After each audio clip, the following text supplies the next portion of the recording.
What's up everybody, it's AJ with etrailer.com. Today we're going to be checking out this Durabilt chain binder with a T-handle on there. So this is going to be a little bit different from the other chain binders, just with the handle. So it's a little bit shorter and you get a better grab on it to really ratchet down, but it's still going to pull those chains together nice and tight and help you tie down heavy duty equipment. Let's check it out.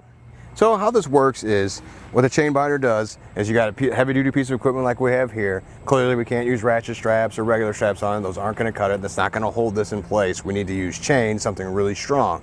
So we have our chain here, and what the chain binder does, it's got these two hooks, and there's two different methods of this works. You can hook it on to a chain part here and a chain part here that's hooked up to the stake pocket, and then it pulls that chain together, making it really tight like it is. You see, I can't move that chain at all.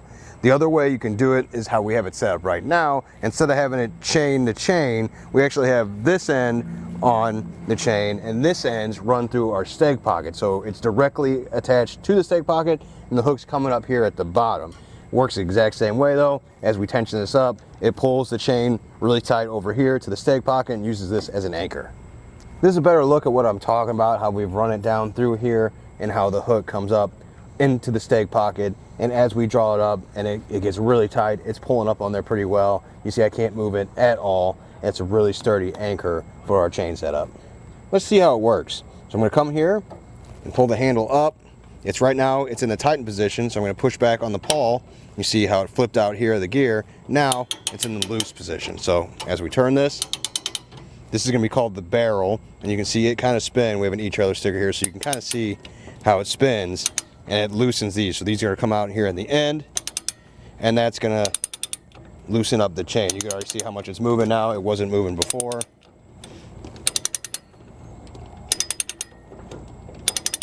And that's how you get it nice and loose, to the point where we can just detach the chain or the hook from the chain and it's disconnected. Now to tighten it back up, it's going to run our chain through our hook like that. We've already wrapped it around here on our piece of equipment. Come back, push the pawl in, and now as we turn it, we use the handle. It's going to slowly tighten it back up.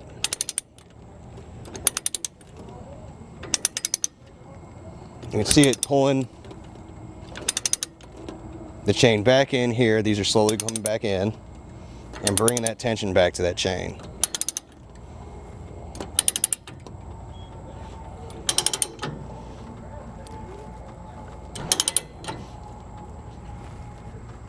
That seems about good there. Now, that's how easy it is.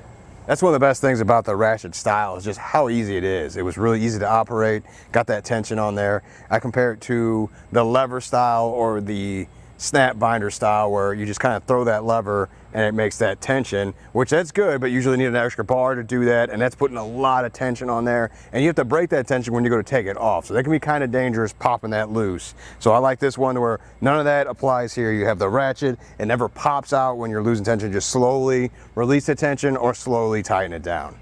As far as the ratcheting handles go, there's a few different options you can go with. You see this one's the basic one. It's got the handle that sticks out there and it just stays attached. Now there is one you can get where you can remove the handle if space is an issue, or there's also one where the handle just folds aside for, again, space issues. If you just want it looking nice and neat, or you just need more room, you can get those. And today we're going to be working with the T-handle ratchet binder.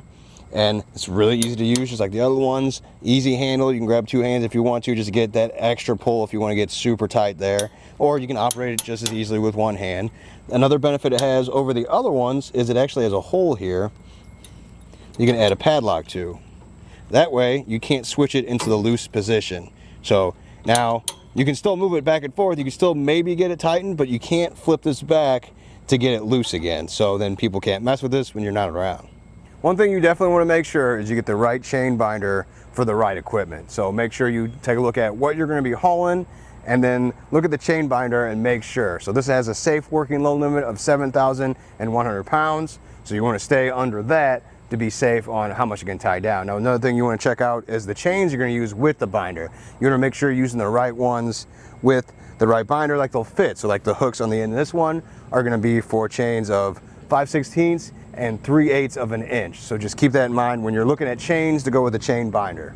Another thing to note is check your chains, make sure the safe work and load limit on those are close to your binder. You don't want to use the wrong chains with the wrong binder. And if that number is lower on the chains, I would just be safe and go with that number. Don't go above that because you don't want the chains to break in the binder.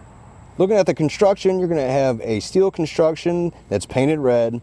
Now, the paint's probably not going to stay on there too long. You can see it's worn down a little bit as we've tightened it down here on the gear and on the pawl, but that's not a big deal. That's not going to affect it working. It's just going to flake off a little bit, which has been common with a lot of the ones we've worked with, so it's not really that big a deal.